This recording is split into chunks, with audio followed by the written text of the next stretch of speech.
And for the UFC, it's like, if you give Francis that quote unquote give Francis that fight, he's training his ass off. You know it's going to be the biggest stage Francis is on. He may get a shellacking and a beating by Fury, and then he comes back to you.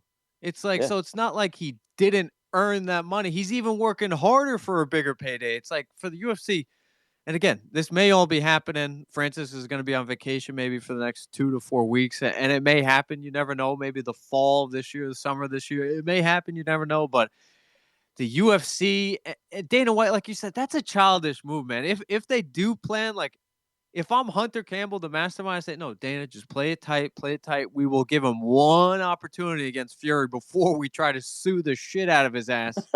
But it's like play it as if status quo. And Dana White just, I don't know, bitter, childish. That was bad look, man. Not handing the belt. Like, I agree with Not you. even there, not even being there. He must have dipped off after the Moreno and Figueiredo fight. I don't know. Like I don't think he still has addressed why he wasn't there. I don't know if he mysteriously got sick or something, or Oh that man. was just so petty, man. Like the guy is your heavyweight champion and looks and fights like $1,000,000, man. You should be marketing the shit out of this guy instead of bickering with him through the media. Because God forbid he wants to be, he wants a little bit bigger piece of the pie. If you haven't checked it out, Matt, and anybody who's listening after the fact or downloading this, again, we're being joined by at Matt Casey, WFAN. Check out Francis Ngannou on the Hot Boxing podcast with Mike Tyson. Mike Tyson's like, dude, you should just be paid. Like he says it's so like casual, and Francis is like, you don't understand, Mike. Like I Yeah. can't. I'm trying. I can't be paid. He goes, what do you mean you haven't made $1 million? And I think Brendan Schaub's on that, and he goes, and like Brendan Schaub's also convincing Tyson. Tyson's just like, give me another hit of the joint, basically. But oh man, final thoughts. Does Francis Ngannou fight in 2022 again?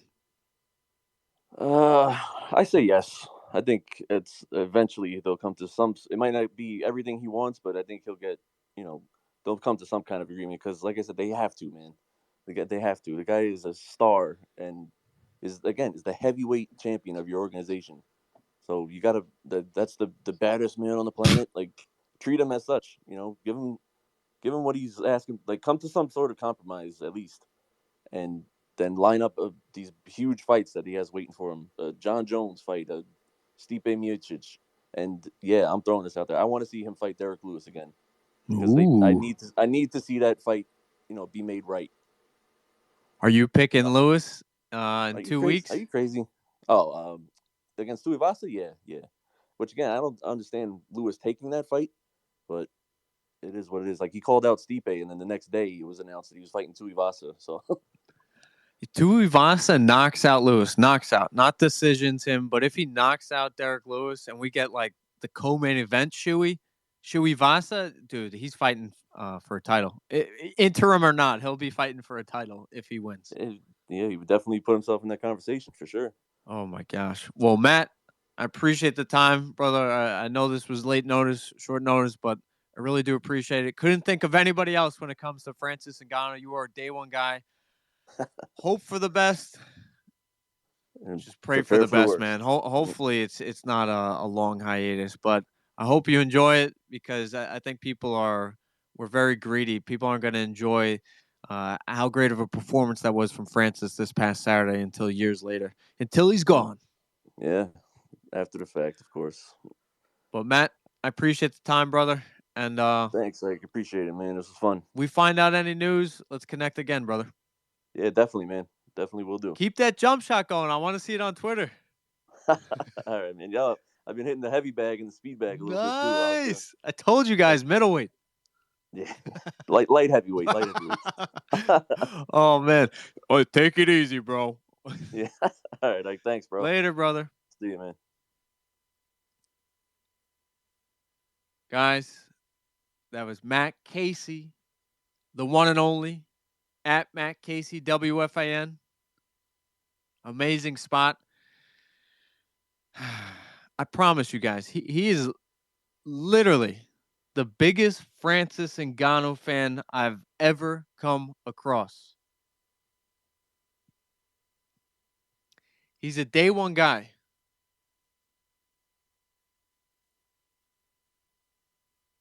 Matt Casey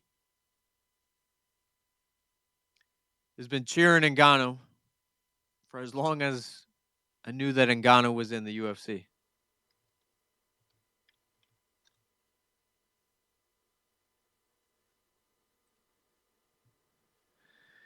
And it's sad that it's come to this where Dana White, as we mentioned, did not wrap the belt around Francis Ngannou's waist. Dana White did not care to maybe cross paths with Francis Ngannou in the back of the Houston's arena press conference area. And if you guys have ever been, had the privilege of walking in the back tunnels of an arena towards a press conference, it's like an 80% chance that you're going to run into somebody that you know, especially if they have an obligation. Like Dana White speaks first on every UFC pay-per-view event. And of course, the champs would be right there, whether it be right after Dana White or a fighter after. There was a high chance that Dana White and Francis Ngannou would cross paths. This is a very, very small man's move on Dana White not to wrap the belt around your greatest champion. Not give your thoughts about the performance. Very bitter on Dana White's part. It's sad. And Dana White only loses in the end. Francis Ngannou, though he may battle some invisible enemies, maybe say, okay, I'll take less to come back, and he's got to convince himself, no, I'm worth more. Basically reminding himself that he has some self-respect for his skill, his God-given ability, his work ethic, his belief, his faith. It deserves to be rewarded, and Francis Ngannou will be rewarded, not only in the court of the public, which is the media. Francis is doing a phenomenal job.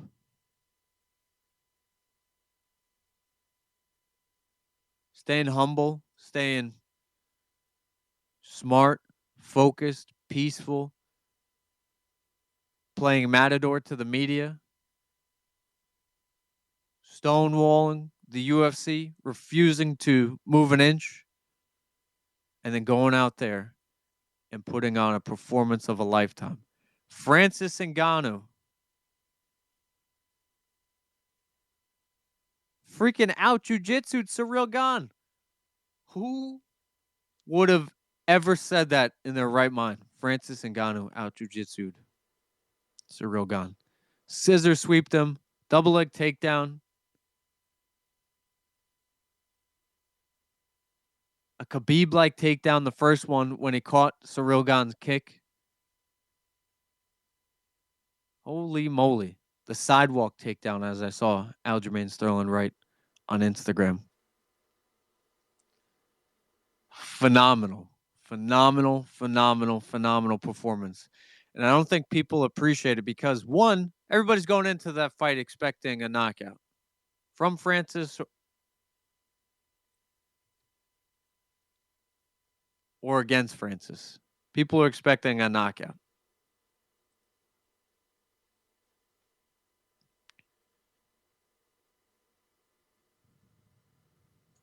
What'd they get? A grappling match.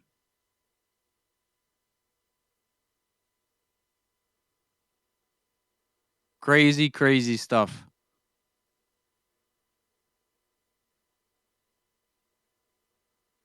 Francis Ngannou was losing the first 2 rounds of that fight.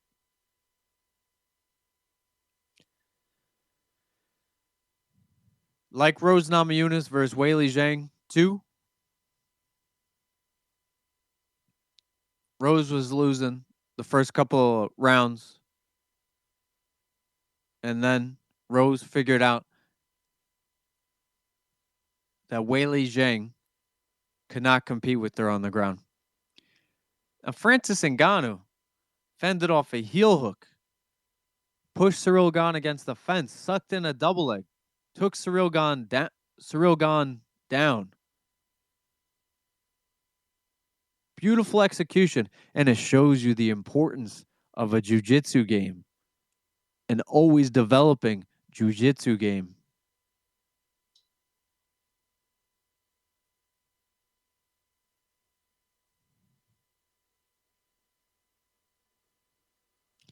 Francis Ngannou got out grappled UFC 220, the fight that Matt and I were out, by Stipe Miocic. Once Stipe weathered all of the onslaught, the early onslaught that Francis Ngannou presented in the first round with the heavy strikes, an overconfident and undertrained Francis Ngannou, and Stipe dealt with it.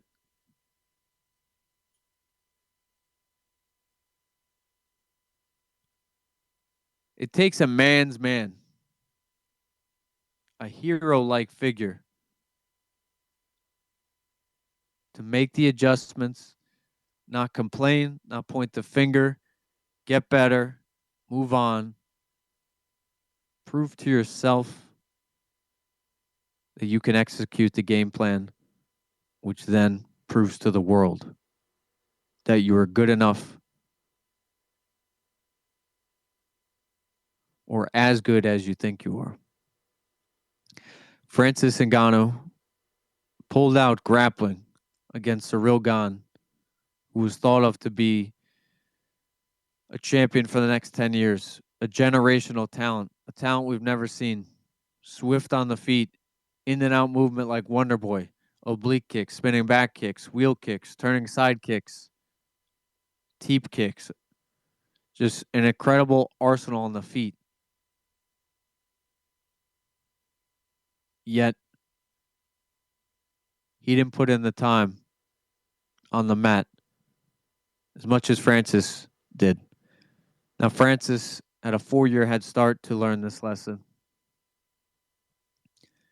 And learn it, he did. Great job by Francis Ngannou. Just, he could fight John Jones. He could fight Tyson Fury, Deontay Wilder, Andy Ruiz, Anthony Joshua, Alexander Usyk, Dylan White.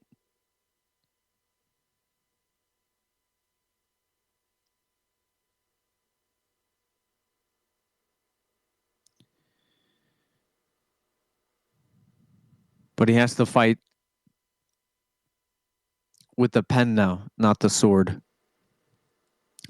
The sword fighting is over right now. This is where Francis Ngannou needs the elite of the elite when it comes to a lawyer, manager, a support system, love, friends, family, followers, fans. This is where Francis Ngannou needs to fall back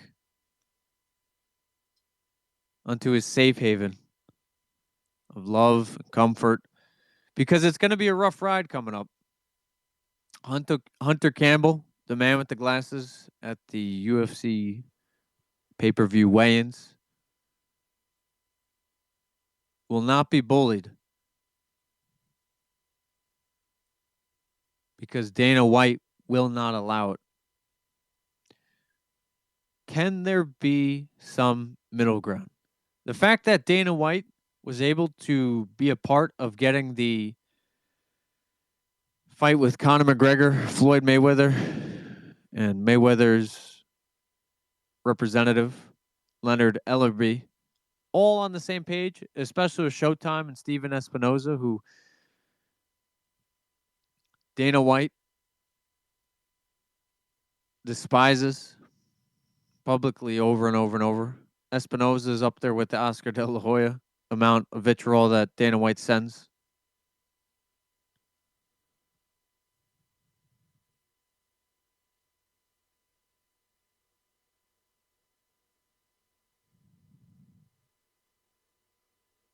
The fact that Dana White got that fight done. The fight of all fights in the last 5 years.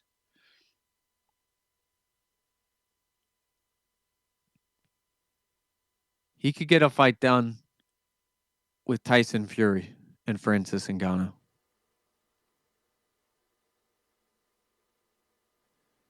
Does Dana like Conor McGregor man-to-man more than Francis Ngannou? I'd say yes. There's footage of them driving around Vegas. There's footage of them playing video games together. I don't see Francis Ngannou and Dana White meshing. Maybe there's a language barrier, a style barrier. For whatever reason, Dana White does not respect the way that Francis goes about his business.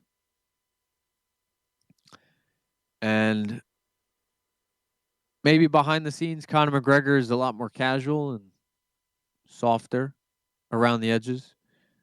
But in public, he's this verbal assassin. And it could be the opposite with Francis Ngannou. In the public, he is a soft-spoken giant, a gentle giant. But in private, he is a furious negotiator and he wants what's his, which is also fair too.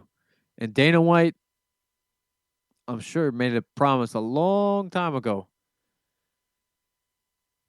that he will not be bullied by one of his products, aka fighters.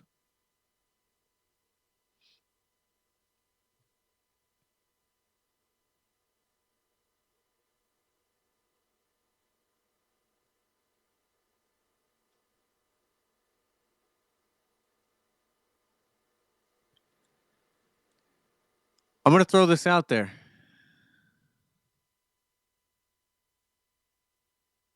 Do you think that Dana White could get a deal done with Jorge Masvidal and Jake Paul before another fight with Francis Ngannou? Right now, I'd say, yeah. Yeah.